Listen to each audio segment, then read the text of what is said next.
happy for our guys in terms of how we were able to finish up and get the fourth spot. It's huge in terms of rest and preparing for what comes here with the Big Ten tournament, and also obviously with yesterday's all-conference awards coming out.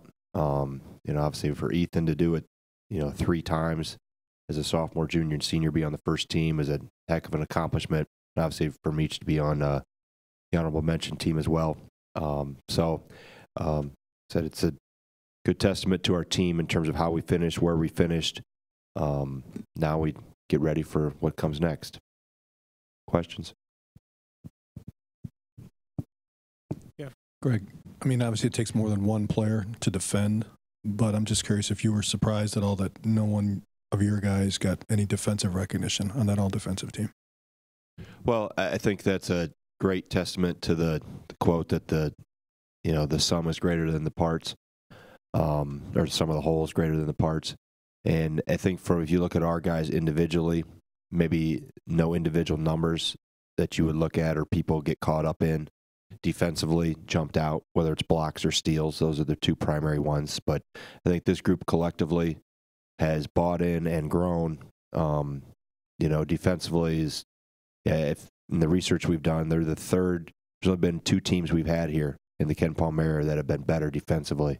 And this group bought in early. They understood how important that was going to be, and it was going to have to be a team effort. And obviously we've had individuals with Nate with the blocks. I think he was 3rd in the league in blocks. And Khalil and what he's done, Ethan what he's done, Brad what he's done. But I think collectively as a group, they've bonded together and understand how good they can be together. And that's your best defenses are like that. And I think that's you can have one guy here or there or have a shot blocker, but if you're leaky in other areas, you're not going to be as good. But this group has done a terrific job, and it's important that we did, because that's made us as good as as good as we can be from that standpoint. 2008 and 2013. Greg, what's the process this week? Right now, there's one of 3 teams you could play, and do you wait, kind of see how it plays out before you start opponent prep, or how does that work? Yeah, I mean, that's with 2 of the teams, with Rutgers and Nebraska, we've only played them once. So we took yesterday off. Today will be a film session and body recovery, and also a lifting session. So we won't do as much today or anything today with basketball oriented, other than the video stuff that we'll go through. And then tomorrow, we'll practice even before that game, before the Rutgers-Nebraska game. So we'll split, 2 teams tomorrow, and then we'll split probably 2 teams again on Thursday, because that game will be prior to or after our practice. So you get to this point in the year, you're not going to reinvent the wheel. We understand what makes us good defensively, what we're going to have to take away with each team. And then obviously offensively try to be as efficient as possible. So we'll, like we normally do, split the possessions with the opponents. Greg, you've obviously seen a lot of good defensive teams here the last 17, 18, 19 years, whatever. Is that is there a moment where you watch it and every year and you go, they've got it? And what do you look for, I guess, when you can finally say that about your defense? Yeah, I think you're always, as a coach, you're always looking for consistent perfection, so to speak, in possessions. And I found it with this group, even, it's always evolving, but I really started to see it a month or so ago, where we would play possessions perfectly. And I would show them in clips in terms of, and a lot of times your perfect possessions, if, from a outside perspective, how do you know what's a perfect possession?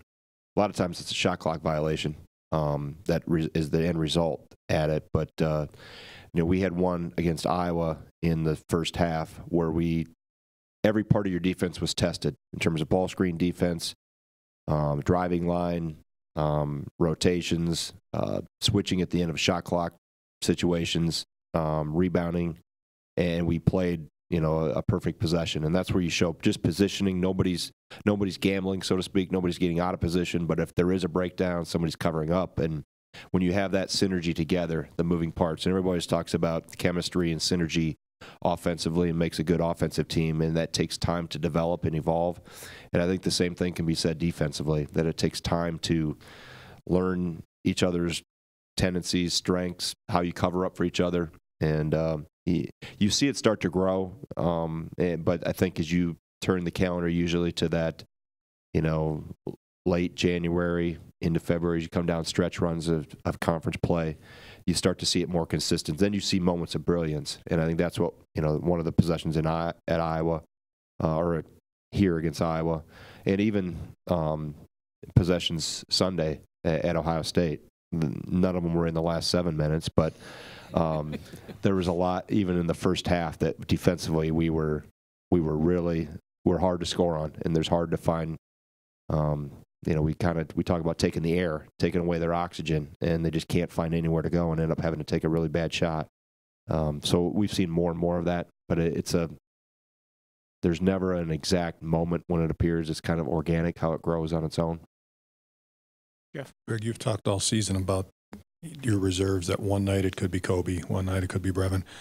Collectively from that group moving forward, now that you're starting postseason play, what do you want to see from those guys, to whether it's to be more consistent, offensively, defensively? Because I'm sure it's a plus to have different options, but I'm guessing you'd like to see a little more consistency. Yeah, I think that's the biggest thing. And, two of those guys don't have, Kobe and Aleem have not played in postseason play. I mean, Kobe didn't, obviously, last year. Aleem played Big Ten tournament, but in terms of beyond that, so we'll have some guys that will be going through that for the first time in another week. So I think the one thing you try to emphasize is postseason, obviously the spotlight on it gets bigger and brighter and those type of things and implications of one and done, but you don't change who you are in terms of trying to, get outside your lane, so to speak. But I think just consistency, and, I think I'm seeing more in that specifically with Brevin and Kobe, like more and more confidence, more and more aggressiveness, and we'd like them both to be even more aggressive. And I keep my line to both of them is, I'll tell you when to stop shooting. And I haven't said stop yet, so keep finding ways. But I think just that confidence that comes, and you can't, what I've learned is you can't force feed it, and especially with younger guys like Kobe, that it has to come, and he's got to get there where he's comfortable with it all the time. So just consistently be aggressive and trust your preparation, what you've done, and what makes you a good player. And Coach, obviously Khalil's taken his game to the next level the past few weeks. Do you know what the catalyst was for him to be more aggressive? Was it conversation or just him naturally doing this in his senior season? I think there's something can be said that he's, consistently or has grown more into his role. He played a little bit as a freshman, a little bit more as a sophomore, got a heavy dose last year, and now he's really, it's just taken him maybe a little bit longer to find exactly where his comfort zone is. I think that's part of it in terms of his evolution as a player and how he's grown. But I think there's also something can be said about seniors sometimes hear the clock ticking as we get to this time of the year. And for the last month, I think whether he's heard the clock ticking or he's just more comfortable in his own skin, so to speak, in terms of where his role, specifically offensively. I think defensively he figured that out a while ago. But it's a combination of the both, I think, of knowing that the end is near and also, hey, there's a lot of good things I can do to help this team. You said after the game Sunday that his approach and a look in his eye was different. Can you elaborate on that, just what you've seen in that regard? Yeah, just, he's has been a very introverted person. And some of that's who he is. Some of that's the experiences he's had, is what he's gone through with losing his dad and his cousins. And he's had a lot of, tragedy for somebody that age, more than normal. And I think that's maybe impacted a little bit of him, of just his trust in other people and his willingness to share his feelings with people. So I think, that he's continued to get better at, understanding all that and growing through that. But I've just noticed, for example, Sunday at breakfast, I could just tell he had a plate full of food. He was pounding it down. I said something to him. He looked right up at me and smiled. His eyes were bright. He was and that hasn't always been him. I mean, it's, you know, something that we've had to force feed to eat at times, like, hey, you got to take care of yourself, and just all those habits that he's grown. And I think those are the things as a coach that make you proud, that you watch somebody grow off the floor, and understanding how important little things are and how you improve habits, and whether it's sleep habits, eating habits, how do you deal with adversity in your life. And you know, he's grown in so many ways, and I think now you see it, you know, coming to fruition as a player on the floor. But his approach and his maturity level has taken huge steps forwards. Yeah, you know, he's obviously always been very athletic, but when you looked at the tape of some of the offensive moves he executed against Ohio State, did you find yourself saying, who is that guy and where's he been? Well, I was going through the tape again this morning for the third time, and he made one play in the first half where he attacked a gap and spun and finished, kind of put the ball between two people as he was floating through the air. And I mean, you always saw the ability. It was a matter of, will you do it all the time? And yeah, you do it in workouts, you do it in practice, and now you got to do it. You got to do it when it counts, and do it in a game, and do it consistently. But I think the aggressiveness and the confidence that I've seen, you know, really grow here in the last month is one thing that you never know. I mean, some guys, it clicks or the switch goes on, the light bulb goes on consistently earlier in their career. Some guys, that's why you never give up on somebody. You always keep pushing and teaching and inspiring and trying to, you know, push guys forward, that hopefully before they run out of time that they can play to their potential. And I think right now he's, like I said, the last month, he's really given us a huge boost because he's utilized his talent and what he does really well, and done it in an appropriate way. He hasn't gotten out of control, and for the most part, and done irrational things. There's a fine line there between, you know, being aggressive and then playing with a kamikaze type of disregard for the possession and things like that. And he's done a very good job of towing that line and doing some good things. Since you brought it up, the last 7 minutes, now that you've probably watched it a couple more times, what bothered you the most about that stretch? Well, there was many things. You don't have enough time, but they, you know, I think it's a combination of multitude of things. We played too tentative. We played too aggressive at times. We played possessions too fast, and we've talked a lot about scoring time and pace of play, and not that you don't want to be aggressive, but there's a point in time where you have to understand we don't have an advantage. We aren't going any farther in this break. And there's times too where we can't be this tentative. In the first half, they tried to press us and we attacked it pretty well. And we did for parts of the second half. But then for whatever reason, we got into a funk. And some of the credit needs to go to Ohio State. I mean, they bank in a three, they bank another one in from the corner, and they're playing desperate. I mean, their backs are against the wall. They're fighting for an NCAA tournament spot. It's senior day. So that, you didn't want what happened in the last 7 minutes to happen, but that was more of a that was more what I expected from Ohio State than maybe what we saw the first 30 minutes or so in terms of how they were playing with a fever pitch, so to speak. But I think the positive is usually you come out of those situations and it's a hard lesson because you've taken a loss. And we talk about how you value every possession. And even with a 15-point lead, how missing a layup can impact the next possession. And just, you know, it was a one possession here or there that if we do a better thing, we squash the whole run. And we didn't. You know, we did about everything we could hand them to generate and fuel their momentum. We did it. And so we've got to learn from it, and we'll go through it again today on tape with them. And it's a great learning experience. I mean, it's from a multitude of ways. And we see all the things we did really well because we did some really good things.